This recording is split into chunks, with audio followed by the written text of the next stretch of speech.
नमस्कार महिलांनो. आज मी तुम्हाला एक साधा पण आयुष्य बदलणारा प्रश्न विचारणार आहे. तुम्ही शेवटचं नाही कधी म्हटलं होतं आणि ते म्हणताना गिल्ट झाला होता का? आपण सगळ्यांना हो म्हणतो, घरात, नात्यात, कामात, मैत्रीत, पण स्वतःला किती वेळा हो म्हणतो? आजचा विषय आहे नाही म्हणायला शिका. कारण नाही म्हणणं म्हणजे ॲटिट्यूड नाही, ते सेल्फ रिस्पेक्टची सुरुवात आहे.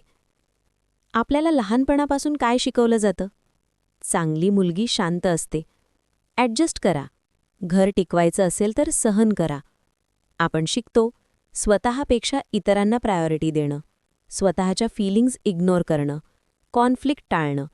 पण हे करत करत काय होतं? आपण लोकांना खुश ठेवतो आणि हळूहळू स्वतःला हरवतो. एक उदाहरण घेऊया. कोणी अचानक काम टाकतं तुमच्यावर.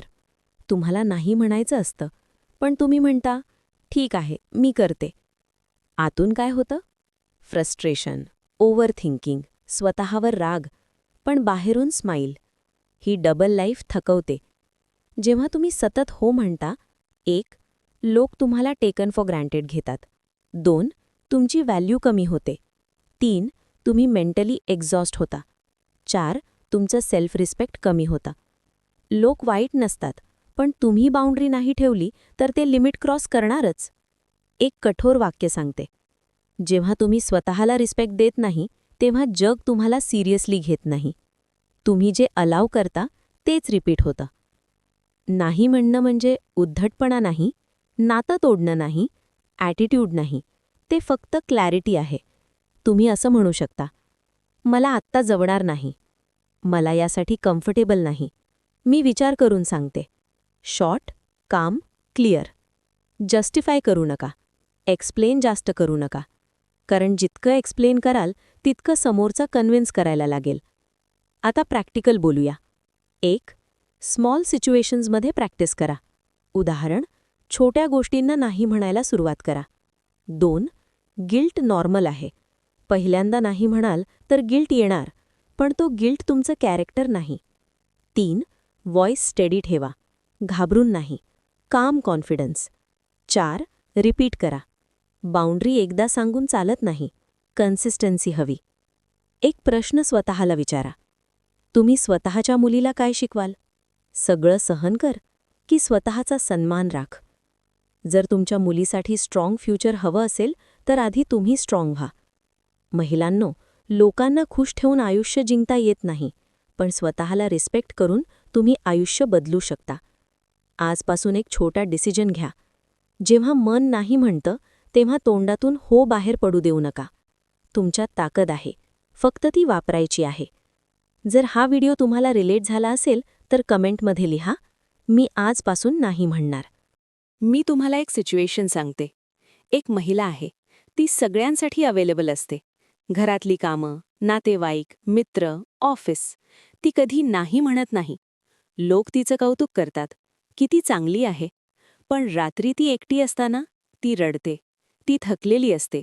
ती विचार करते, माझ्यासाठी कोण आहे? महिलांनो, ही कथा इमॅजिनरी नाही, आपल्यापैकी अनेकांची आहे. आपल्यासाठी नाही म्हणू शकत नाही कारण आपल्याला रिजेक्शनची भीती असते. लोक दूर जातील अशी भीती. वाईट दिसू नये म्हणून. पण एक गोष्ट लक्षात ठेवा, जे लोक तुमच्या बाउंड्रीमुळे दूर जातात ते तुमच्या सॅक्रिफाईसमुळे जवळ नव्हतेच. स्ट्रॉंग लाईन पॉज देऊन बोला.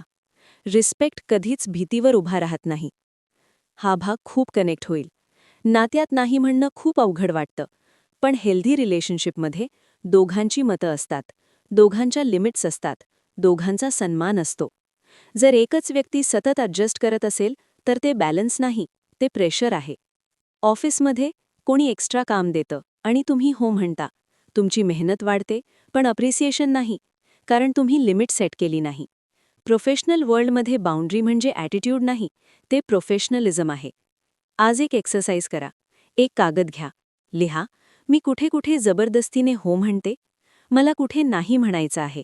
हे लिहिल्यावर तुम्हाला कळेल तुमचं आयुष्य कुठे ड्रेन होतंय. महिलांनो, स्ट्रॉंग वुमन म्हणजे लाऊड वुमन नाही. स्ट्रॉंग वुमन म्हणजे क्लिअर वुमन. ती गोंधळ घालत नाही. ती शांतपणे लिमिट सांगते. ती भांडत नाही. ती स्पष्ट बोलते. ती लोकांना दुखावण्यासाठी नाही बोलत, ती स्वतःला वाचवण्यासाठी बोलते. आजपासून गिल्ट कमी करा, क्लॅरिटी वाढवा, बाउंड्री ठेवा आणि लक्षात ठेवा, सेल्फ रेस्पेक्टशिवाय प्रेम टिकत नाही. जर तुम्हाला खरंच आयुष्य बदलायचं असेल तर आजपासून नाही हा शब्द तुमच्या शब्दकोशात ॲड करा.